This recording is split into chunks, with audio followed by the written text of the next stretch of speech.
الحمدللہ وحدہ لا شریک لہ والصلاۃ والسلام علی من لا نبی بعد۔ پارہ نمبر 23 سورہ یاسین۔ اس سورت کو شروع ہی یاسین کسی ہے، یاسین والقرآن الحکیم، حروف مقطعات میں سے ہے۔ مقطعاتن کی جمع ہے، مقطعاتن قطعن سے ہے کاٹنا، کیونکہ یا کو الگ سین کو الگ، یاسین کاٹ کے پڑھا جاتا ہے، اس لیے انہیں حروف مقطعات کہتے ہیں۔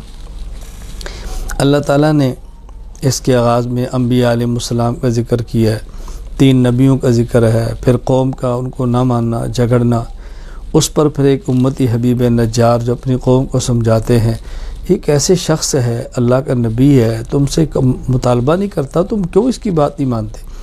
قوم نے ان کی نصیحت پر عمل کرنے کے بجائے ان کو مار ڈالا۔ خیر، اللہ تعالیٰ نے ان کو جنت عطا فرمائی، ان کی حسرت کا ذکر کیا، کاش اس قوم کو میرے اس مقام کا پتہ چلے جو اللہ تعالیٰ نے مجھے عطا فرمایا ہے۔ تو اس سے معلوم ہوا کہ اہل حق کو نبی کی بات ماننی چاہیے، اور جو پیغمبر کی تائید کرتے ہیں ان کی بات ماننی چاہیے۔ جس طرح آج کے دور میں علماء ہیں، پیغمبر کی بات سمجھاتے ہیں، نبی والے دین کی طرح بلاتے ہیں، تو ان سے ٹکرانا نہیں چاہیے، بلکہ ان کی بات کو ماننا چاہیے۔ اللہ تعالیٰ نے اپنی توحید اور قدرت کے دلائل بیان کیے ہیں۔ سورج کو دیکھو، چاند کو دیکھو، ستارے کو دیکھو، زمین سے نباتات کو نکلنا دیکھو، سب چیزیں اللہ پاک کے کھول کے بیان فرمائیں۔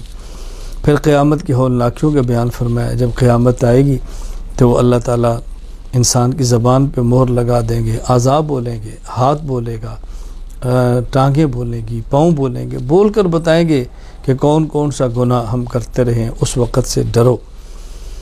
پھر اللہ پاک نے متقین اور مجرمین کی حالت کا ذکر کیا ہے۔ متقین کو اللہ یہ نعمتیں عطا فرمائیں گے، جنت دیں گے، اپنے انعامات دیں گے، اور مجرم خدا تعالیٰ کے عذاب کے اندر ہوں گے، پریشانیوں کے اندر ہوں گے۔ مومنین اور مجرمین کو الگ الگ کر دیا جائے گا۔ اللہ تعالیٰ ہمیں نیک لوگوں کی فہرست میں شامل فرمائے۔ پھر سورت کے آخر میں ابی بن خلف کا قصہ بیان کیا۔ کو ظالم اللہ کے نبی سے بات کہتا تھا، ہم ہڈیاں ہو جائیں گے، یہ دیکھو من یحیی العظام وہی رمیم، ہڈیاں ہو گئی ہیں، بوسیدہ ہیں، کون ان کو زندہ کرے گا؟ اللہ تعالیٰ نے فرمایا میرے پیغمبر ان کو سمجھاؤ، جس اللہ نے پہلے پیدا کیا وہی دوبارہ پیدا فرما دیں گے۔ اللہ کے لیے کیا مشکل ہے؟ وہ اللہ جو سبز درخت سے آگ پیدا کر سکتا ہے، کہ اس مردے کو دوبارہ زندہ نہیں کھڑا کر سکتے؟ یوں اللہ تعالیٰ نے بات کو سمجھایا۔ سورۃ الصافات، اس کا آغاز ہے والصافات صفا، ملائکہ جو صفیں باندھ کے کھڑے ہیں، یعنی اللہ تعالیٰ کے حکم کے سامنے ہر وقت تیار ہیں، تو اس لیے سورت کا آغاز والصافات اس لفظ سے ہو رہا ہے، تو سورت کا نام ہی سورۃ الصافات ہے۔ اس سورت میں اللہ تعالیٰ نے قیامت کے عقیدے کو پھر ذکر فرمایا ہے، بعث بعد الموت کا ذکر کیا ہے، دلائل سے بات سمجھائی ہے۔ مشرکین کہتے ہیں ہم کیسے؟ فرمایا تم بھی ہو، تمہارے آباء و اجداد، ہم سب کو کھڑا کریں گے۔ پھر اللہ تعالیٰ نے صورت میں جنتی اور جہنمیوں کا مکالمہ ذکر کیا ہے۔ جنتی جہنمیوں سے باتیں کریں گے، جہنم والے جنت والوں سے باتیں کریں گے، جنت والے جنت میں ہوں گے، جہنم والے جہنم میں ہوں گے۔ وہاں جہنمیوں کو اپنی حسرتیں ہوں گی، یا کاش ہم بات کو مان لیتے، یا کاش فلاں کی بد کی بات نہ مانتے، فلاں سے دوستی نہ کرتے، آج یہاں نہ پڑے ہوتے، لیکن اس رونے دھونے سے اب کچھ بھی نہیں ہوگا۔ پھر اللہ تعالیٰ نے اس صورت میں نوح علیہ السلام کا واقعہ بیان فرمایا۔ اللہ نے ان کو ماننے والوں کو نجات دی، نہ ماننے والوں کو تباہ و برباد کر دیا۔ حضرت ابراہیم خلیل اللہ کا واقعہ بیان کیا ہے، ان کے بیٹے اسماعیل کا ذکر کیا ہے کہ حضرت ابراہیم علیہ السلام کو خواب آئی ہے، بیٹے کو ذبح کر رہے ہیں، بیٹے سے پوچھا، بیٹے نے کہا ابا جی میں تیار ہوں۔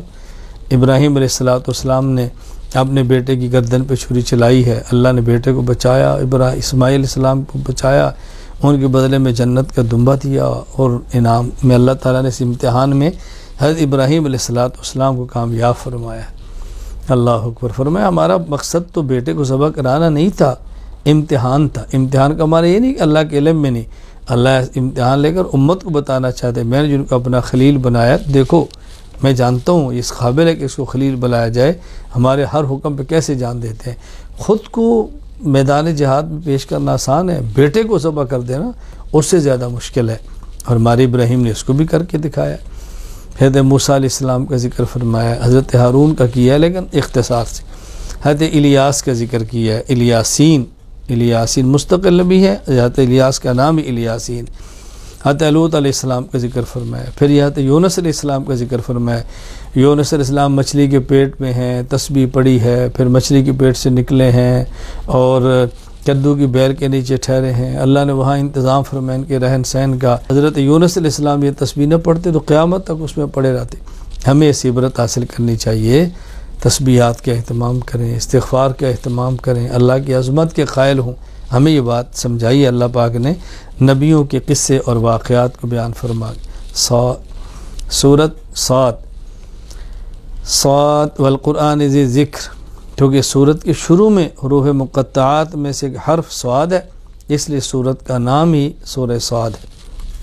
یہاں اللہ تعالیٰ نے مشرکین کی سرکشی کا ذکر کیا، مشرکین کی تکذیب بیان کی ہے۔ مشرکین کہتے تھے ہمارے پاس نبی بھیجتے ہیں تو انسانوں کیوں بھیجتے ہیں، کسی فرشتے کو بھیجیں، تم جب انسان ہو تو نبی انسان ہی آئے گا، انسان کی ضرورتیں انسان زیادہ سمجھتا ہے۔